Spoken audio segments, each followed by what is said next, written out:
मध्ये यवतमाळ जिल्ह्यातील एक शेतकरी आहे सचिन बहादुरे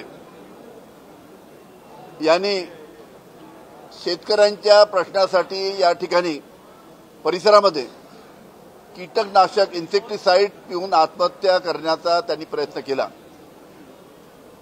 त्या सचिन बहादुरे या शेतकऱ्याची जी मागणी होती ती मागणी हीच होती की विदर्भामध्ये हे अधिवेशन होत आहे, विदर्भातील जे काही शेतकऱ्यांचे प्रश्न आहे, कापसाला भाव नाही, सोयाबीनला भाव नाही, अशा पद्धतीनं याबाबतीत सरकारने निर्णय घ्यायला पाहिजे।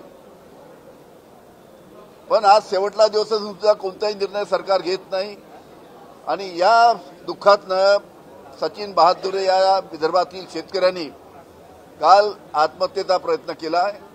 आज हा प्रश्न मी स्थगन प्रस्तावाच्या द्वारे विधान भवनामध्ये मांडण्याचा प्रयत्न केला आणि विधानसभा अध्यक्षांना विनंती केली की सरकारने आजचं कामकाज बंद करून या सचिन बहादुरे यांनी जी आत्महत्याच्या बाबतीत ज्या पद्धतीचा प्रयत्न केला त्याच्यावर चर्चा घ्यावी, शेतकऱ्यांच्या प्रश्नावर चर्चा घ्यावी, अशा प्रकारची मी विनंती स्थगन प्रस्तावाद्वारे केली। पण अतिशय दुःखाची गोष्ट आहे की या विदर्भातील शेतकऱ्याचा हा जो प्रश्न आहे याच्या बाबतीत आज विधान भवनात चर्चा व्हायला पाहिजे होती। त्या स्थगन प्रस्तावाची चर्चा या ठिकाणी विधानसभेच्या अध्यक्षांनी माझी नाकारली आहे, याचं मला अतिशय दुःख आहे।